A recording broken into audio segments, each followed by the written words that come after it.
Hi friends, welcome back to my channel. কি খবৰ আপোনালোকৰ? খবৰ নিশ্চয় ভাল। আজি মাছৰ টেঙাৰ ৰেচিপি এটা লৈ আহিছোঁ।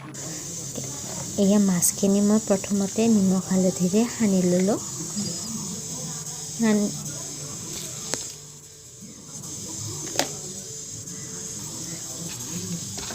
টেঙা চাগে সকলোৱে খায়। এই গৰমৰ দিনত টেঙা অকণমান খালে পেটটো ঠাণ্ডা যেন লাগে নহয়। আজি মই সেইকাৰণে ভাবিলোঁ সুঠি টেঙাৰ আঞ্জা এখন আপোনালোকৰ লগত শ্বেয়াৰ কৰোঁ। এয়া সুঠি টেঙাটো সকলো অসমীয়াই জানেই।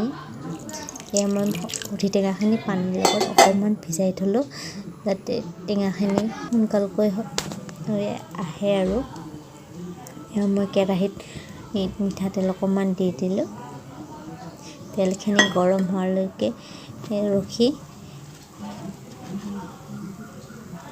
মাছ কুটিছিলোঁ। আমাৰ ঘৰত বিশেষ বেছি মানুহ নাই, সেইকাৰণে মই কম মাছেই দিছোঁ। আপোনালোকৰ পৰিয়ালত যিমান মানুহ তেনেকৈ বনাব।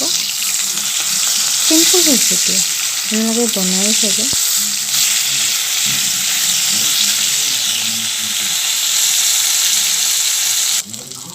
মাছখিনি ৰঙচুৱাকৈ ভাজি লৈছোঁ মই।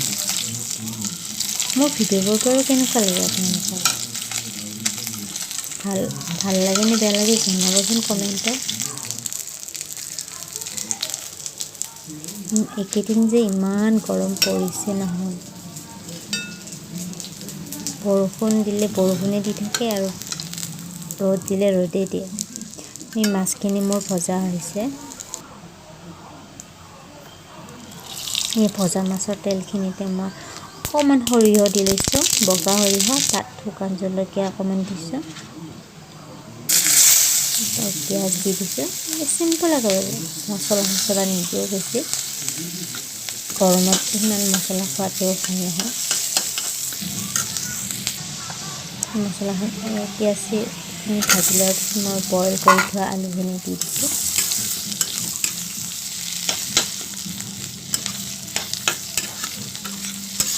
এইখিনি মই আলুখিনি ভাজি লৈছোঁ ধুনীয়াকৈ, অকণমান কাঢ়াকৈ ভাজি ল'ব।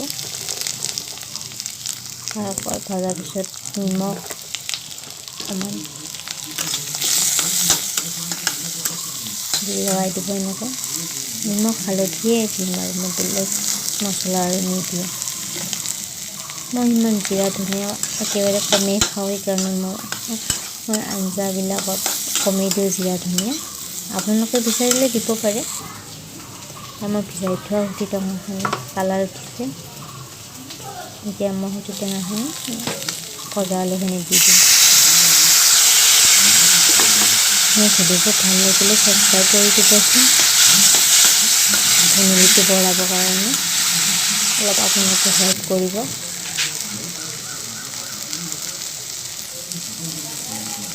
মই আলুখিনি ভজা হৈছে, এতিয়া মই পানী দি দিম। আপোনালোকে গোটা খালে কমকৈ পানী দিব, পনীয়া খালে অলপ বেছিকৈ পানী দিব। সেইটোতো আপোনালোকৰ নিজৰ ইচ্ছামতে দি দিব।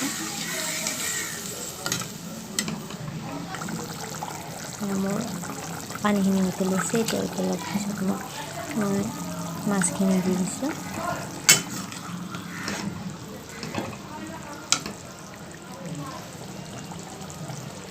মোৰ টেঙা আঞ্জাখন প্ৰায় ৰেডি। অকণমান হোৱাৰ আগে ধনিয়া পাত দি দিছোঁ।